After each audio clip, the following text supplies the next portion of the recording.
Bonjour, dans cette vidéo je vais vous parler de la 6ème République.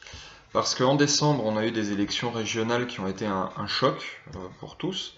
Le sursaut républicain a permis d'éviter que des régions soient présidées aujourd'hui par l'extrême droite. Ça n'empêche pas qu'on doit se réveiller face à l'alerte et à la montée de l'extrême droite élection après élection. Et se rendre compte qu'il est temps de changer de système. Alors la 6ème République a souvent été évoquée comme une solution miracle, un espèce de fantasme ou un vœu pieux. On va essayer de voir comment est-ce qu'on peut aller plus loin et comment on peut vraiment changer le système.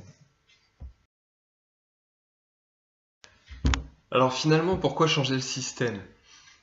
On a quelque chose qui semblerait marcher, un équilibre social, etc. Donc on a le confort et la sécurité qui nous donnent envie de garder le système actuel. Sauf qu'en face, on se rend compte qu'on est dans une France de plus en plus frustrée par l'incapacité d'avancer à cause d'un système qui est complètement obsolète. Une érosion finalement de nos institutions, il y a de moins en moins de confiance, on n'y croit plus. Et puis de plus en plus de gens qui se sentent exclus, qu'on soit jeune, que les personnes soient au chômage, qu'elles soient à la retraite, elles sentent de moins en moins que la société leur fait une place. Donc ça nous amène à trois choses, les causes, les raisons, les buts, pour changer la société. Les causes, c'est que ça fait 40 ans qu'on est dans le marasme et qu'on n'arrive pas à s'en sortir avec le système actuel. C'est aussi que le système est rejeté, il faut voir l'abstention et les résultats des élections, c'est un fait. On est dans un monde qui est devenu beaucoup plus complexe, on ne peut plus gérer la France comme on le faisait il y a 50 ans, parce qu'on n'est plus du tout dans le même contexte. Et que la société elle-même est devenue moins rigide. Il suffit de voir les relations qu'on a dans l'entreprise, dans les écoles, dans les universités. On ne fonctionne plus du tout pareil entre nous. On n'a pas envie que nos institutions fonctionnent comme il y a 50 ans. Et puis, quels sont nos buts? Et nos buts, c'est aussi d'avoir des relations sociales qui soient différentes, d'avoir un échange beaucoup plus fluide, une coopération dans la société, et puis d'arrêter d'être sous la contrainte, enfin de se soutenir, de permettre de faire avancer nos projets, de pas sentir qu'on a le poids d'un système sur le dos, mais plutôt d'avoir la force d'un système derrière nous qui nous pousse. On a vu que changer de république c'était nécessaire, c'est aussi quelque chose de souhaitable. Moi j'ai envie d'avoir une démocratie qui ne répond plus au code du mur de Berlin alors qu'il est tombé il y a 26 ans, et donc les affrontements stériles entre la droite et la gauche qui sont pas d'accord parce que c'est pas leur parti, il y en a marre. Donc j'aimerais bien qu'on ait une démocratie qui s'adapte à notre désir de coopération, de voir les gens travailler ensemble, et puis cette aspiration à ne plus être dans la compétition permanente, mais tout simplement à pouvoir profiter de nos vies. On voit que les liens sont composés, que ce soit dans la famille ou même vis-à-vis des voisins. Maintenant, on parle plus à des gens qui sont très loin via Internet qu'à ceux qui habitent la porte à côté de chez nous. On a de nouveaux rapports à l'autorité. Ce serait bien d'avoir un système qui corresponde à ça. Et puis, il faudrait qu'on puisse s'adapter parce qu'on est dans un changement permanent. Et donc, il faut s'adapter aussi au changement technologique.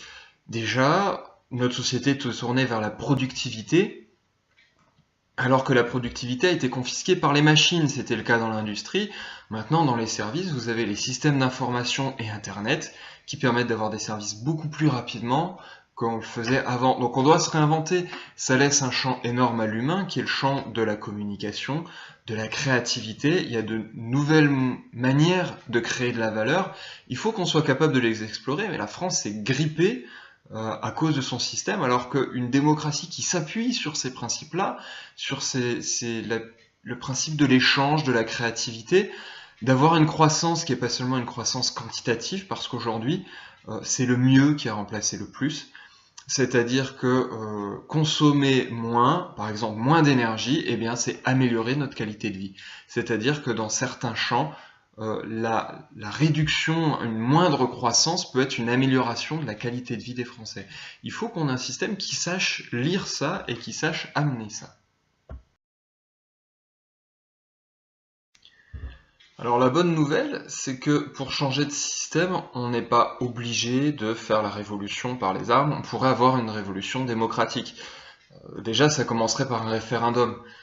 On peut voter et demander, si on a une majorité qui nous propose ce référendum, et c'est bien là que le bât blesse, on va y revenir, mais demander d'avoir la convocation d'une assemblée constituante tel que je l'imagine après des échanges avec d'autres jeunes du MoDem, ça pourrait être un système avec 2 chambres. Une chambre d'élus qui aurait l'expertise sur comment faire les choses, et une chambre de citoyens qui serait représentée ou tirée au sort, qui serait un échantillon représentatif de nous tous. On ne leur demanderait pas la compétence de comment gérer la France, mais la représentation de dire ce qu'on en attend. Et le premier travail de cette chambre, ce serait déjà de définir notre attente. Quel est le but de notre société? Quelle relation on veut entre nous? Ce qui serait soumis à un débat national pour que tout le monde puisse participer, s'exprimer, remonter des contributions, et puis qu'avec toutes ces contributions, eh bien, cette Assemblée constituante écrive une constitution qui soit bien évidemment validée par référendum. On n'a pas besoin d'avoir une démarche avant de dire comment on va faire, on peut confier ce travail à une chambre et réunir des experts. D'autres pays l'ont déjà fait, c'est possible en France. Alors bien sûr, pour en arriver là, il y a un peu de travail. Déjà, unir les partisans d'un changement de constitution. Le dernier à avoir fait de ce sujet son thème de campagne, c'était Jean-Luc Mélenchon. On peut voir qu'entre lui et le centre, il y a quelques différences et quelques difficultés à travailler ensemble. Ce qui veut dire que le travail d'unité va déjà prendre du temps et des efforts. Et puis il faut lancer un débat national sur comment faire les choses. Puisque j'ai proposé une vision simplifiée, qui est la mienne, il faut qu'il y ait un consensus qui ressorte de comment amener ce changement de constitution. Et puis d'avoir une majorité qui se présente et qui soit élue pour amener la 6ème République. Il faut que ce soit vraiment un accord entre les citoyens et les candidats, ce qui veut dire qu'on doit avoir des élections avec autour un gros travail de dialogue, de réflexion et de promotion de cette idée d'un changement de constitution. Alors si je devais résumer cette vidéo en 10 secondes, je vous dirais que changer la constitution aujourd'hui c'est nécessaire, ça ne demande pas de révolution, mais qu'avant de trouver les réponses, on doit déjà se mettre d'accord pour poser la question.